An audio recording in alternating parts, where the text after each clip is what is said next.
صلو علی الحبیب صلی اللہ علیہ وسلم۔ پیارے پیارے میٹھے میٹھے اسلام کی ہماری خوش قسمتی ہے، خطیب اعظم فیضان مدینہ استاد العلماء حضرت علامہ مولانا سرفراز دامت برکاتہ العالیہ ہمارے درمیان موجود ہیں۔ نیک لوگوں کی زیارت کرنا اور عالم دین کی زیارت کرنا کا ثواب ہے، تو انشاءاللہ ابھی ہمیں بیان سنانے کی سعادت حاصل فرمائیں گے۔ میں انہیں دعوت دیتا ہوں حضور ہم تشریف لائیں۔ نعرہ تکبیر، اللہ اکبر، نعرہ رسالت، یا رسول اللہ، نعرہ حیدری، یا علی، علماء اہل سنت زندہ باد۔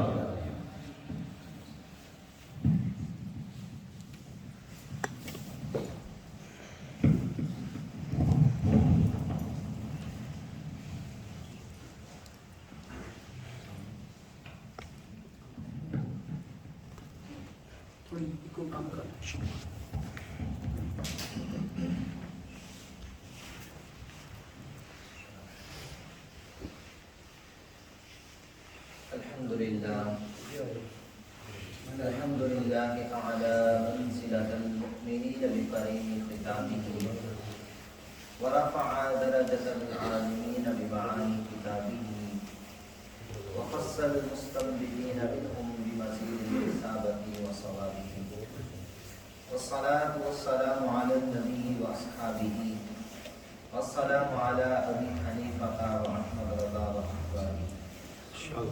أما بعد فأعوذ بالله من الشيطان الرجيم. بسم الله الرحمن الرحيم. قال الله تبارك وتعالى في القرآن المجيد: ألا إن أولياء الله لا خوف عليهم ولا هم يحزنون. صدق الله العظيم وصدق رسوله النبي الكريم الأمين.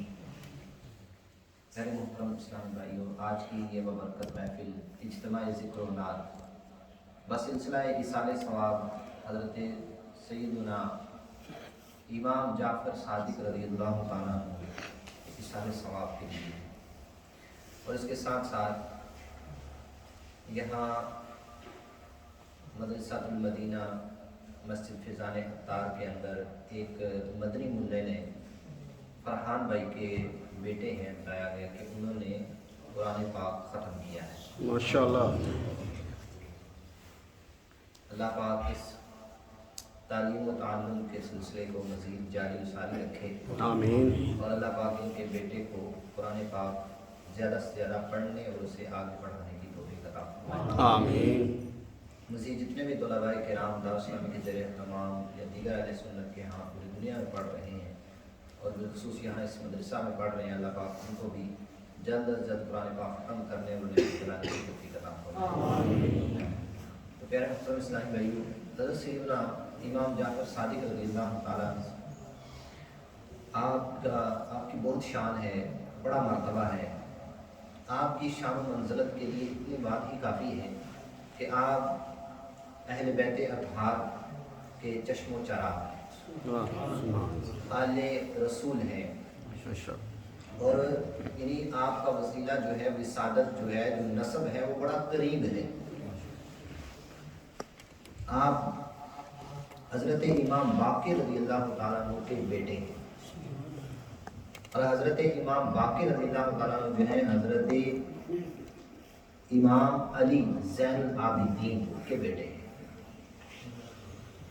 اور امام زین العابدین رضی اللہ تعالیٰ عنہ جو ہے وہ حضرت امام حسین رضی اللہ تعالیٰ عنہ، اور وہ امام علی مقام، امام همام، امام اشتقام، امام حسین رضی اللہ تعالیٰ عنہ، حضرت مولا مشکل کشا شیر خدا علی کرم اللہ تعالیٰ وجہ کریم کے بیٹے۔ تو یہ ایک بڑا قرب والا وسیلہ ہے۔ اور پھر دوسری طرف دیکھا جائے تو آپ یہ والد کی طرف سے سلسلہ نسب ہے کہ جو نبی پاک صلی اللہ علیہ وسلم سے جا کر ملتا ہے، اور اگر والدہ کی جانب سے دیکھا جائے تو اسی قربت کے مناسبت سے ہی آپ سیدنا صدیق اکبر رضی اللہ عنہ سے سلسلہ ملتا ہے۔ یعنی آپ کی جو والدہ تھی وہ سیدنا صدیق اکبر رضی اللہ تعالیٰ عنہ کی جو ہے وہ آگے بیٹی کی شہزادی تھی، یعنی اب ادھر سے بھی سلسلہ کیا ہے، قریب ہے۔ تو اسے آپ کیا ہوئے کہ والد کی طرف سے سید اور والد کی طرف سے سید اور والدہ کی طرف سے صدیقی، یعنی صدیقی اور سید، یعنی دو طرح سے آپ کی یہ نسبت ہوگی۔ اس سے ایک بات ثابت ہوئی، پتہ یہ چلا کہ اہل بیت اطہار جو تھے یہ سیدنا صدیق اکبر رضی اللہ عنہ سے محبت کرنے والے تھے، اور سیدنا ابوبکر صدیق رضی اللہ تعالیٰ عنہ اور ان کے جو کنبے والے تھے وہ اہل بیت سے محبت کرنے والے تھے۔ پتہ چلا کہ ان کے اندر کوئی اختلاف نہیں تھا، یہ آپس میں محبت کرنے والے تھے۔ حضرت عمر رضی اللہ تعالیٰ عنہ یا حضرت سیدنا ابوبکر صدیق رضی اللہ تعالیٰ عنہ، سب صحابہ ہی ایک دوسرے سے محبت کرتے تھے۔ باقی جہاں تک رہی چند صحابہ میں اختلافات کی بات، تو وہ اجتہادی اختلاف ہوتا تھا۔ یہ اختلاف علماء کے درمیان اب بھی موجود ہے، یہ قیامت تک رہے گا۔ اور نبی پاک صلی اللہ علیہ وسلم نے ارشاد فرمایا کہ اختلاف وہ امتی رحمت، فرمایا کہ جو میری امت کے علماء کا جو اختلاف ہے نا یہ بھی اللہ کی رحمت ہے۔ وہ اختلاف کیا ہوتا ہے؟ مسائل کے اندر ہوتا ہے، دینی چیزوں کے اندر ہوتا ہے، رائے کے اندر اختلاف ہو سکتا ہے، کسی کی رائے کسی کے مخالف جا سکتی ہے، لیکن ذاتی اعتبار سے یا عقائد کے اعتبار سے کوئی کسی کے مخالف نہیں تھا۔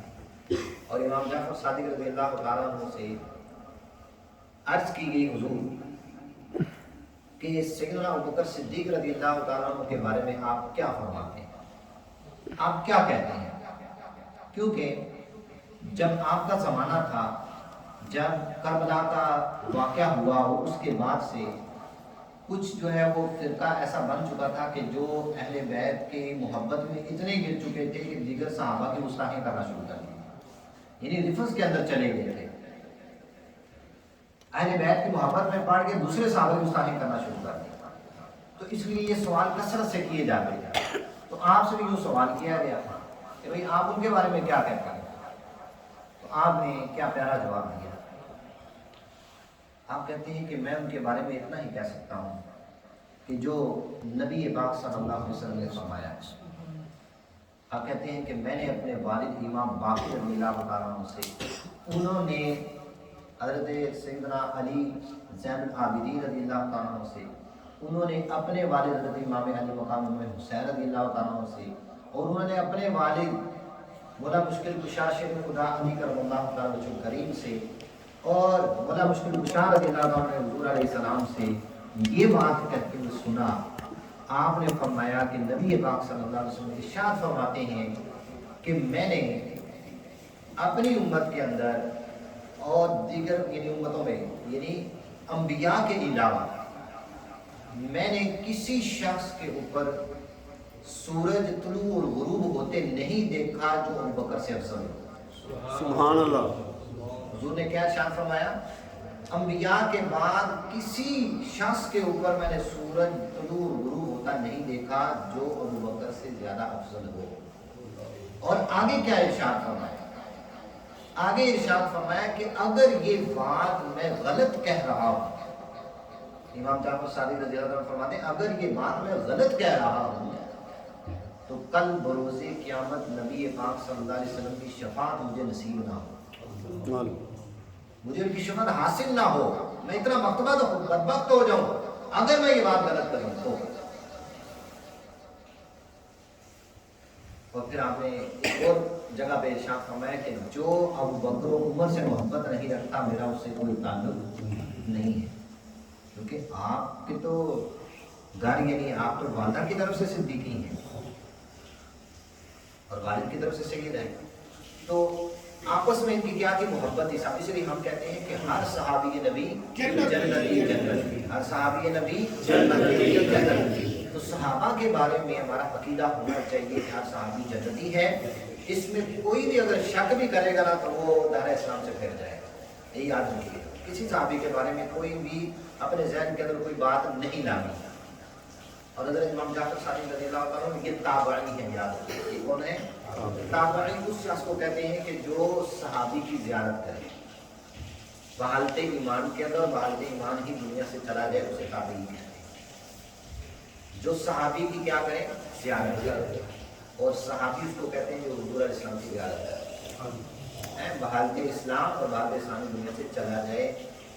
یہ نہیں کہ عبادت کی ہو، ریاضت کی ہو، حج کیے ہوں، نمازیں پڑھی ہوں، کچھ نہیں.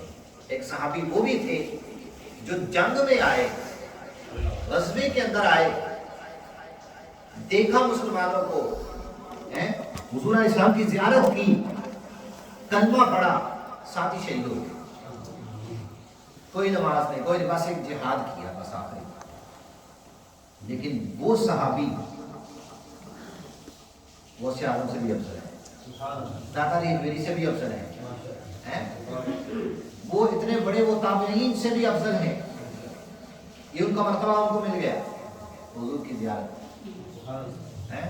تو جو حضور کی آل سے ان کی شان کیا ہوگی، جو حضور کے پاس کتنا عرصہ رہے، جو حضور کی خدمت میں رہے، جن کو حضور فرمائے یہ سب سے اپنا ہے، وہ صدیق اکبر، ان کی شان کا عالم کیا ہوگا.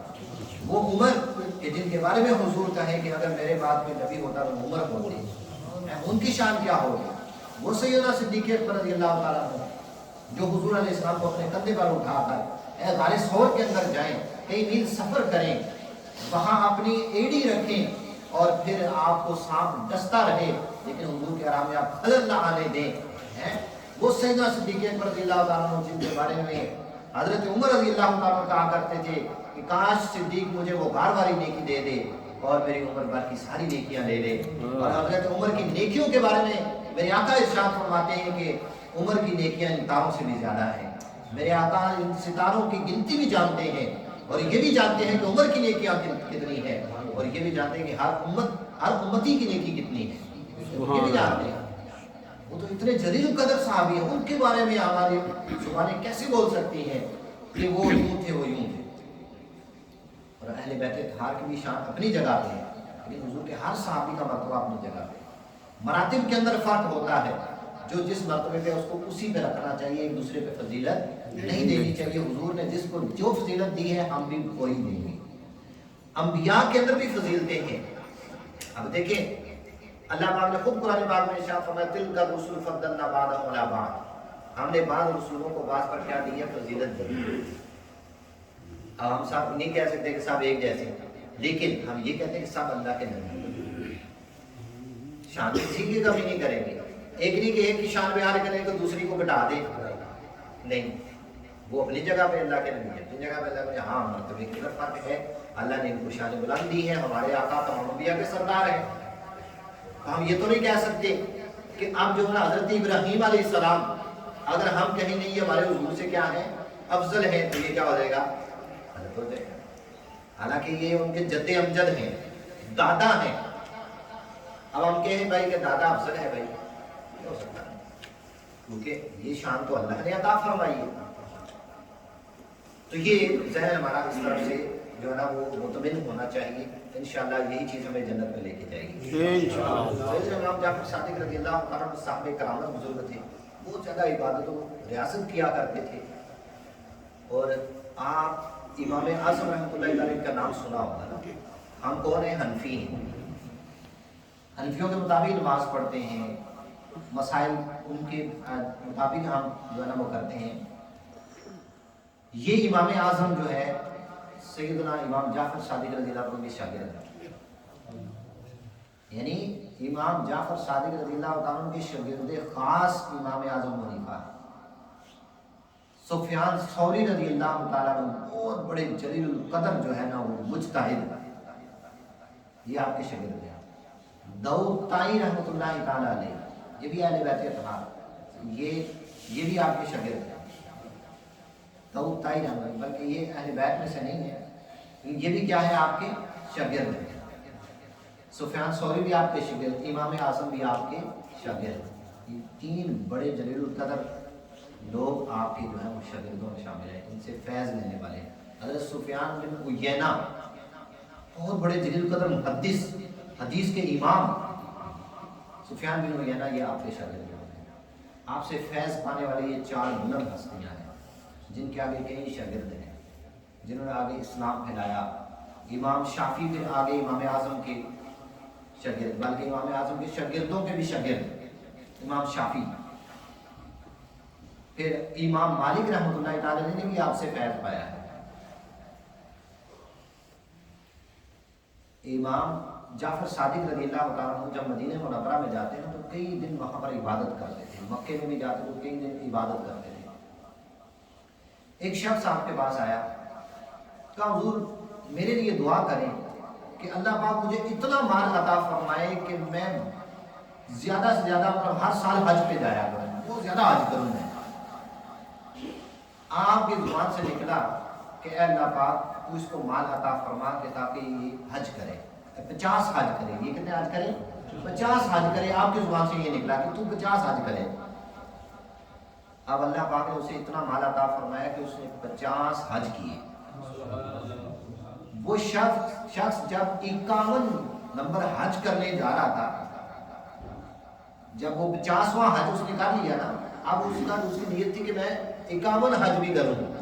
مال اللہ نے اتنا عطا فرما دیا تھا، لیکن جو سفر میں تھا تو وہ کشتی ڈوبی روانی، تو وہ 50 سے اوپر نہیں جا سکتا.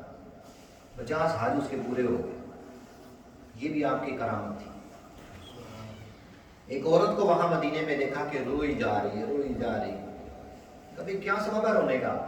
اس لیے روتی ہوں کہ میری گائے مر گئی ہے، مجھے اس سے بڑا پیار تھا اور میرے یہاں وہی سارا کچھ تھا. تو آپ نے کہا کہ اچھا چلو اللہ کی رضا تھی.